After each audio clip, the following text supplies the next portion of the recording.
और ये आपसे वादा कर रहा है आज इस मंच से कि आज के बाद ये नशा छोड़ देगा। मैं वादा करता हूँ बड़े मंदिर पे खड़ा होकर के, मैं आज के बाद कोई नशा करूंगा नहीं करूंगा बिल्कुल। लेकिन ये बात है पक्की, मैं आज मैं अपने भाई के चरण छूना कहता हूँ, बड़े भाई के। नहीं, ऐसा नहीं करते, ऐसा नहीं करते, ऐसा नहीं करते। देखो हमारे यहाँ बाबा साहब ने पैर छूने को गैर बराबरी माना, इसलिए मैं पैर छुआने में भरोसा नहीं रखता। ये मेरा भाई है छोटा, ये नशा छोड़ दे, मुझे सबसे बड़ी ताकत यही मिल जाए। बहुत बहुत धन्यवाद। जय भीम, जय भारत। के गाँव जाने की जाना चाहता हूँ। आज संबलहेड़ा गांव में चुनावी सभा में मुझे आपके बीच आने का मौका मिला। अगर ये चुनावी सभा का कार्यक्रम ना होता तो ये भी सच है कि मैं इतनी जल्दी आपके गांव में नहीं आता, क्योंकि आप ये जानते हैं कि मेरे कंधों पे बहुत जिम्मेदारी। देश भर में चाहे कर्मचारी हो, अधिकारी हो, मजदूर हो, किसान हो, नौजवान हो, महिलाएं हों, अलग अलग कंपनियों में, प्राइवेट सेक्टर में काम करने वाले हमारे साथी हों, जिनकी भी समस्याएं हैं, मैं लगातार उनके लिए काम करता रहा। ये अच्छा मौका हुआ कि इस बहाने आपके गांव में आने का मौका मिल गया। तो जिस बात को मैं सोचता हूं, याद करता हूं, महसूस करता हूं, वो बात सही साबित आज भी होती।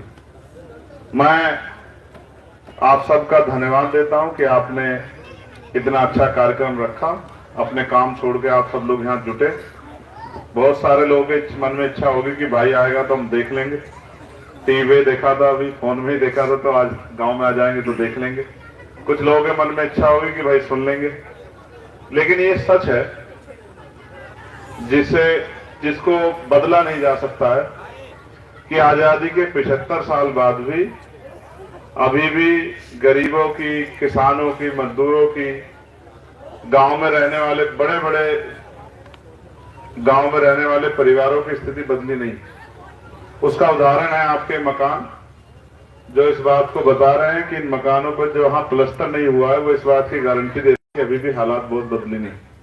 और मैं तो आज आपके गांव में आया, लेकिन आप चेक करके देखना मेरे जाने के बाद इस गांव में 60% मकान ऐसे होंगे जिनपे प्लस्तर नहीं होगा। बालियान साहब देख लेना सर, यहां से निकल के और कोई रास्ता तय करना हमारे लिए एक बड़ा कठिन सफर है, क्योंकि नाम पे उद्योग है, नाम पे नौकरियां हैं, नाम पे रोजगार है, नाम पे जमीनें, हम पे एकमात्र हथियार है शिक्षा, जिसके कारण हम लोग आगे बढ़ने का प्रयास करते हैं। और हम कोशिश करते हैं इस महंगाई के दौर में, जहां शिक्षा का बाजारीकरण हो गया है कि पैसे वाले तो अपने बच्चों को प्राइवेट स्कूल में पढ़ा लेंगे, लेकिन गरीब तो सरकारी में भेज सकता है, क्योंकि उससे ज्यादा की हैसियत नहीं है। और सरकारी में पढ़ाई ना के बराबर हो गई, क्योंकि मास्टर जी को लगा रखा है कहीं पोलियो के काम पे, कहीं टीके के काम पे, कहीं किसी और काम पे, कहीं किसी और काम पे। फिर जो बचा कुचा है, कुछ अध्यापक भी इस नेचर के हो गए हैं जो बड़े पैमाने पे पढ़ाते नहीं। मैं सबके लिए नहीं कह रहा हूं, लेकिन कुछ मास्टर ऐसे हैं जो लापरवाही करते हैं, जबकि ये नहीं समझते कि एजुकेशन से क्या बदलता है। एजुकेशन हमारी तरक्की का सबसे मजबूत आधार, और अगर बुनियाद मजबूत नहीं होगी तो मकान अच्छा नहीं बन सकता। यानी कि अगर प्राइमरी स्कूल में जो प्राइमरी पढ़ाई है वो अच्छी नहीं होगी, कक्षा 1, 2, 3, 4, 5 में अगर अच्छी पढ़ाई नहीं मिलेगी तो वो बच्चा बहुत कामयाब नहीं हो सकता है। तो मैं तो चारों तरफ से जिस तरह से गरीबों का गला घोटा जा रहा है, उनके अधिकार खत्म किए जा रहे हैं, उनको वापस पुराने हालात में लाने के लिए मजबूर किया जा रहा है, ये मैं देख रहा हूं। अब चीजों को होते हुए देखते रहे और चुपचाप बैठे रहे, हाथ पे हाथ रख के, ये हमारे सामने रास्ता है। और दूसरा कि हम इसके खिलाफ आंदोलन चलाएं, संघर्ष करें, या इसी के साथ साथ आगे बढ़ते हुए राजनीतिक ताकत बना के इसको बदलने का काम करें। तो ये दोनों रास्ते हमारे पास हैं। पहला रास्ता जो सबसे आसान है, तो हर कोई तय कर सकता है कि भाई इसको जो हो रहा है होने दो, लेकिन मेरे जैसा आदमी जिसके नाम के पीछे आजाद लगा हो, वो इस तरह के गुलामी के रास्ते को स्वीकार नहीं कर सकता। मैं धन्यवाद दूंगा हमारे भीम आर्मी के साथियों का, जिन्होंने लंबे समय से यहां आंदोलन को मजबूत करके रखा, और आज भी लगातार वो अपने कार्य को कर रहे हैं। जहां किसी पे जुर्म जाती होता है उसकी आवाज उठाते हैं, पाठशालाएं चलाते हैं, और तमाम तरह से लोगों को जागरूक करने का काम करते हैं, गरीब बेटियों की शादी कराने में अपना योगदान करते हैं। मैं ऐसे भीम आर्मी के साथियों का बहुत धन्यवाद करता हूं। लेकिन मैं उनसे ये भी कहना चाहता हूं, साथ साथ आपसे भी कहना चाहता हूं, इस देश में जो भी कुछ होता है वो सरकारें तय करती है। जैसे उदाहरण के तौर पे बिजली के दाम क्या होंगे सरकार तय करती है, पानी के दाम क्या होंगे सरकार तय करती है, सड़कें कहां अच्छी बनेगी सरकार तय करती है, अच्छे स्कूल कहां बनेंगे सरकार तय करती है, अच्छे हॉस्पिटल कहां बनेंगे सरकार तय करती है, महंगाई क्या होगी सरकार तय करती है, रोजगार कहां मिलेगा, किनको मिलेगा, किस विभाग में मिलेगा सरकार तय करती है। यहां तक कि अगर जुल्म होगा तो न्याय मिलेगा नहीं मिलेगा ये भी सरकार तय करती है। सब कुछ सरकार के हाथ में। सरकार बनाता कौन है? जनता वोट देके। हम वोट देते हैं, इस वोट से ताकत बनती है, वो बैठा हुआ मेंबर तय करता है कि भाई हमें अपने क्षेत्रों के लिए क्या करना है। मैं आपसे अपील करने के लिए आया, आप में से बहुत सारे लोग मेरे काम के आधार पर मुझे जानते होंगे, जिस तरह के काम मैं करता हूं। पार्लियामेंट में भी वो मुझे सुनते होंगे लगातार। पार्लियामेंट में मैंने एक सबसे बड़ी आवाज उठाई थी इस बार, अगर आप जाके चेक करोगे 29 जुलाई को पार्लियामेंट में, कि भाई न्यूनतम वेतन जो है, जो मजदूरों को मिलता है, वो न्यूनतम वेतन 300-400 रुपए से बढ़ा के 700 रुपए होना चाहिए। ये क्यों मैंने उठाई? क्योंकि मैं एक स्टेट में गया तो मैंने उनसे पूछा कि भाई मेरा काम है, मैं जिनमें से निकल के गया उनके हालात पूछना मेरा काम। तो मैं जब एक गांव में गया, तेलंगाना की बात है ये, तो मैंने उनसे पूछा भाई क्या काम करते हो? कि भैया मजदूरी करते हैं। तो कितने पैसे मिलते हैं? बोले 700 रुपए। मैंने कहा, मैंने और से पूछा आप क्या करते हो? कि हम पक्की मजदूरी करते हैं। कितने पैसे मिलते हैं? 900 रुपए। तो मैंने सोचा एक ही प्रदेश में यहाँ 700 रुपए मिलते हैं, हमारे यहाँ 350 रुपए मिलते हैं, तो गलत। तो मैंने कहा महंगाई तो दोनों तरफ बढ़ रही है। तो मैंने पार्लियामेंट में आवाज उठाई कि भाई न्यूनतम वेतन 700 रुपए होना चाहिए। और आपको जानकर खुशी होगी कि केंद्र सरकार ने ये अब सितंबर में ये ऑर्डर किया था कि 1 अक्टूबर से न्यूनतम वेतन जो है, जो केंद्र के कर्मचारी या केंद्र से जुड़े उद्योगों में जो लगे हुए हैं, उनको 783 रुपए मिलेगा।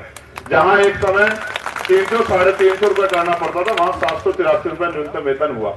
मेरा तो प्रयास है कि जिस तरह से महंगाई के इस दौर में प्राइवेट हॉस्पिटल में गरीब जा नहीं सकता और अच्छा इलाज प्राइवेट हॉस्पिटल में ही है, तो ये व्यवस्था बदले, सरकारी हॉस्पिटलों में अच्छे इलाज की व्यवस्था हो।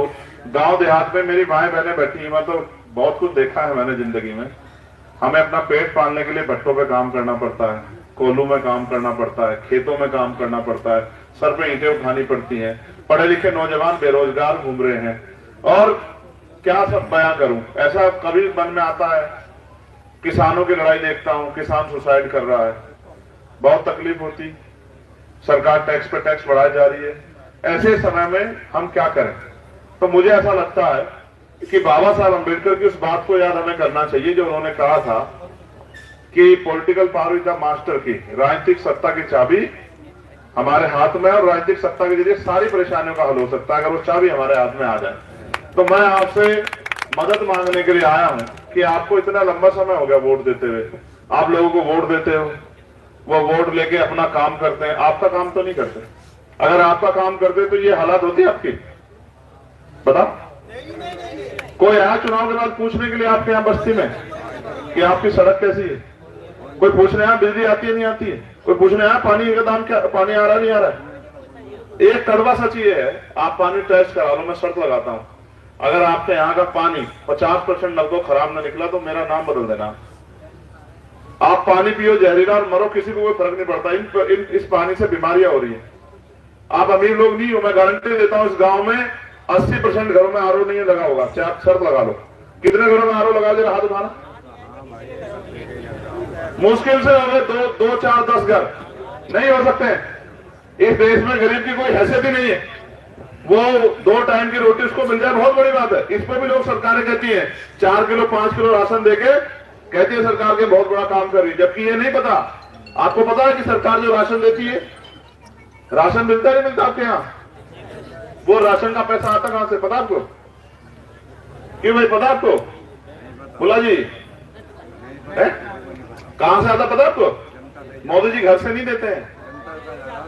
ये जो आप सामान खरीदते हैं ना, ये जो टोपी आपने खरीदी है, इसका जब ये खरीदते हैं ना, इस पर टैक्स लगता है। आप पीने के पानी की बोतल खरीदते हैं ना, उस पर टैक्स लगता है। ये कुर्सी खरीदते हैं, उस पर टैक्स लगता है। ये जो मोबाइल खरीदा, उस पर टैक्स लगता है। इस देश में टैक्स लगता है। यहां तक कि अपने बच्चे की वर्दी खरीदते हो, चीनी, दूध, आटा जो आप खरीदते हो सब पे यहाँ टैक्स लगता है। आपकी कमाई का पैसा जाता है सरकार के खाते में और उसी पैसे का सरकार का बजट बनता है और उस बजट से सरकार जो योजना बनाती है, आप ही के पैसा आपके ऊपर लगा के सरकार ऐसा दिखाती है जैसे बहुत बड़ा काम कर रही है। आप अपने बच्चों से पूछो जिनको पढ़ा लिखा के आपने तैयार किया कि वो रोजगार करके आपकी परेशानी हल करने काम करें, इज्जत की जिंदगी प्राप्त करें, कुछ नहीं है। सारी सरकारें मिलके उद्योगपतियों के लिए काम कर रही। जब उद्योगपतियों के लिए काम होगा तो आपके हिस्से में कुछ नहीं आएगा। मैं यहां जाति धर्म की बात नहीं कर रहा हूं। ये सच है कि देश में जातियां धर्म है और धर्म के आधार पर जुल्म हो रहा है, ये भी सच है, जाति के आधार पर जुल्म हो रहा है। लेकिन आप मुझे बताओ, क्या 75 साल बाद ऐसा ही देश होना चाहिए था जिसकी सड़कों का भी ये नहीं पता कि सड़कें गड्ढे हैं, जिसका ये भी नहीं पता बिजली कितने घंटे आएगी, जिसका ये भी नहीं पता कि आज जो घर से बाहर निकलेगा वो जाति धर्म के नाम पे मार दिया जाएगा। यहां सड़कों पे, अस्पतालों के बाहर लोग दम तोड़ देते हैं लेकिन किसी को फर्क नहीं पड़ता है। हमने कोरोना का समय देखा, ऑक्सीजन नहीं थी हमारे देश में लोगों की जान बचाने के लिए। इन नेताओं ने अपने घर तो भरे, आपके बारे में कभी सोचा नहीं है। इसलिए मैं आपसे बस ये कहना चाहता हूं, आपने सबको मौका दिया है, एक मौका आप अपनी लड़ाई लड़ने का चंद्रशेखर आजाद को भी दो और फिर आप देखना कि कितना बड़ा बदलाव होगा। और आप जानते हैं मैं 24 घंटे 7 दिन इसी उसमें लगा रहता हूं, कैसे किसी के आंसू पूछ सकूं, किसी की आवाज बन सकूं, किसी की मदद कर सकूं। क्योंकि मैं यहां से निकल के गया हूं तो मैं इस बात को जानता हूं। ये उपचुनाव ताकत तैयार करेगा। ये उपचुनाव जो जीत के जाएगा वो विधानसभा में अपने क्षेत्र की आवाज उठाएगा। आपने सुना है अपने विधायक को विधानसभा में बोलते हुए? अब तो आपका विधायक ही बदल गया विचार, वो सांसद बन गए। तो मैं आपसे मदद चाहता हूं कि आप इस लड़ाई मेरी मदद करो। बताओ करोगे नहीं करोगे? दोनों हाथ उठाओ जो लोग मदद करेंगे। नहीं, झूठ मत उठाओ, नीचे करो हाथ। ईमानदारी से उठाओ जो लोग मदद करेंगे। पक्का? दोनों हाथ उठाओगे तभी मानी जाएगी। एक हाथ से उठाएगा उसकी मानी नहीं जाएगी। और ये जो बहनें वहां खड़ी हैं उनके हाथ नहीं उठ रहे हैं। मैं क्या मानूं कि भाई की मदद होगी नहीं होगी? बताओ। पक्का? अच्छा नीचे करो हाथ। ऐसा तो नहीं होगा कि कोई पैसे वाला आ जाएगा तो कहेगा चंद्रशेखर को छोड़ो हमारे साथ चलो, ऐसा तो नहीं होगा? बदल जाओगे? चलो छोड़ो, अच्छा बदल जाओ। सोचो, ये बताओ वो आगे बढ़ जाएगा, आपका क्या होगा? बताओ। ये गरीबी की जिंदगी अच्छी लग रही है क्या? अच्छा ये मेरी बहनें खड़ी हैं, चलो बताओ, एक सवाल का जवाब दो। जहाज में बैठ के देखा आज तक? हेलीकॉप्टर में, ट्रेन के एसी वाले डब्बे में बैठ के देखा है? तो इसका मतलब जिंदगी को जिंदगी मानते हो कि यहीं पैदा हुए, गरीबी में यहीं मर जाना है, इसलिए पैदा हुए? कौन से भगवान ने लिखा है किसी के नसीब में?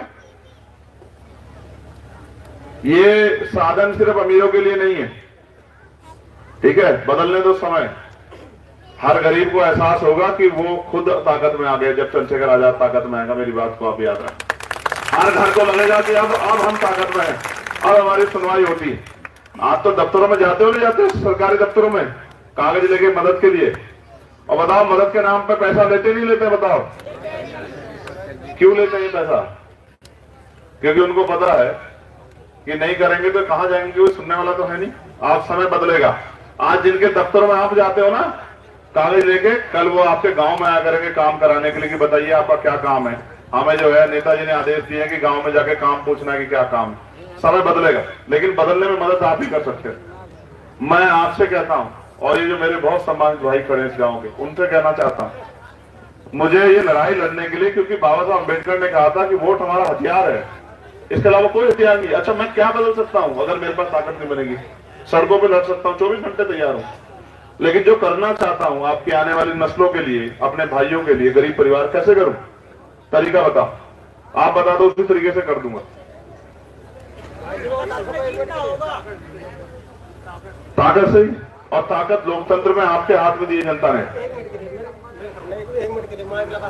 ना ना बेटा नहीं, छोड़ बैठ जा, यहाँ बैठ जा, तो यहाँ बैठ जा। पहले आज एक बात मान के दिखा, पहले कुछ दिन जो तुझे समझाई आज, पहले उसे करके दिखा, तब मानो। छोड़ दे, वो मेरी बात ही मानता है, वो तो छोड़ दो। मैंने इसे एक काम समझाया है, ऐसे ये अकेला नहीं है, यहाँ 3-4 लोग हैं जिनको मैं देख रहा हूँ। पहले मुझे भाई, बड़े भाई, मुझे दो बात नहीं, छोड़ दो, तो उसे छोड़ दो। आप तो दोबारा नहीं बोलेगा, वरना मैं तुझे फिर डांटूंगा बहुत जोर से, ठीक है? अगर नशा अच्छी चीज होती तो आप जिनको इष्ट मानते हो वो कह के जाते कि नशा करा कर, अगर अच्छी चीज होती। नहीं चुप, तुझे क्या लगा कि मैं प्यार से बोल रहा हूँ?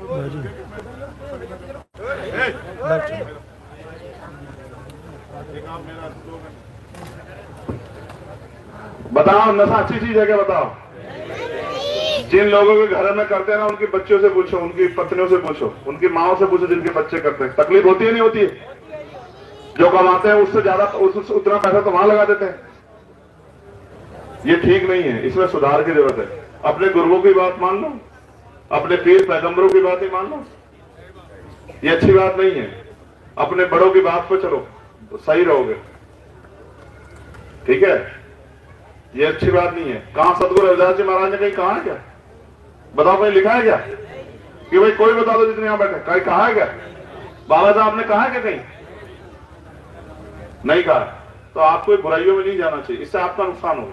मैं ये कह रहा था, हम लोग जी लेंगे, लेकिन ये आने वाली पीढ़ी क्या करेगी इस देश में? बताओ, भूखे मरेगी?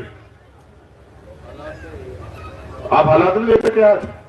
महंगाई का मुकाबला करने की हैसियत है हमारे लोगों की? 500 रुपए, कितने 500 रुपए का पर्चा बनता है प्राइवेट हॉस्पिटल में? है किसी, कितने लोगों की आमदनी है 500 रुपए रोज की?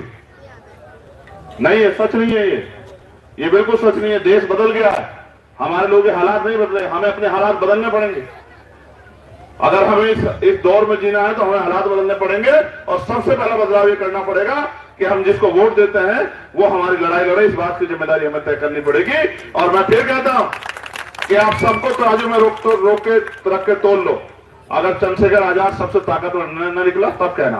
मैं आपसे जाहिद के लिए मदद मांगने गया हूं कि आप जाहिद की मदद कराना। मेरे बाद बहुत लोग आएंगे, अच्छी बातें करेंगे, वो मुझसे अच्छे कपड़ों में भी हो सकते हैं, मुझसे बड़े पैसे वाले भी हो सकते हैं, लेकिन देखो नेता बहुत है, नीति बहुत है, लेकिन नियत नहीं है। अगर नियत करने की होती, मैंने बड़े बड़े पैसे वाले देखे हैं, जेब में पैसे होते हैं, लेकिन एक गरीब को 10 रुपए की मदद नहीं कर सकते। ठीक है, मैं इसी जिंदगी को जी के आया, इसलिए कह रहा हूं अगर बदलना है तो फिर बदलाव की शुरुआत खुद से करो, किसी दूसरे को मत कहो कि तू बदल, अपने आप करो बदलाव करो। और आप पे मौका है, मौका दस्तूर दोनों।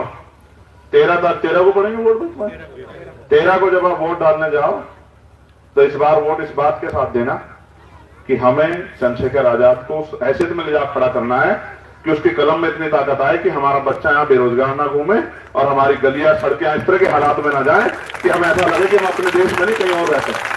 इस बात के साथ वोट करना, और फिर आप देखना कि बदलाव होता है नहीं होता। मैं तो आपका धन्यवाद करूंगा। मेरे पास अभी कई प्रोग्राम, और तुझे मैं कह रहा हूं अब तू सुधार कर ले, अब तुझे नशा छोड़ना पड़ेगा, वरना तुझे कूटूंगा बहुत।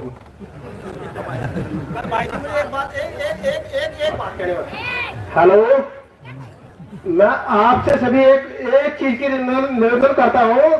ये जो हमारे चंद्रशेखर भाई हैं, ये सबके लिए मरते हैं, सबके लिए जीते हैं। इसमें कोई भी मोमडा हो या हमारे दलित जाति हो, लेकिन उनके लिए सबके लिए मरते हैं ये। मैं ये एक बात कहना चाहता हूँ। ये नेता हो गया तो नहीं, ये मेरे भाई ने एक बात कही थी, सबके लिए, ये जो कहते हैं अगुवाई हम सबके लिए खड़े होते हैं। हमारी बहन मायावती थी, उन्होंने कहा हम तुम्हारे लिए है, चमारों के लिए, सबके लिए है। और फिर वो जो अखिलेश बाबू हमारे अखिलेश जी है, उन्होंने कहा मुमकिन के लिए हम तुम्हारे लिए है। अब एक चीज के लिए मैं इनसे माफी मांगना चाहता हूँ। ये अभी वहां पे नहीं भाषा मुझे कहना नहीं, मुझे कहना दो, तू अपनी बात कर, नहीं मुझे कहना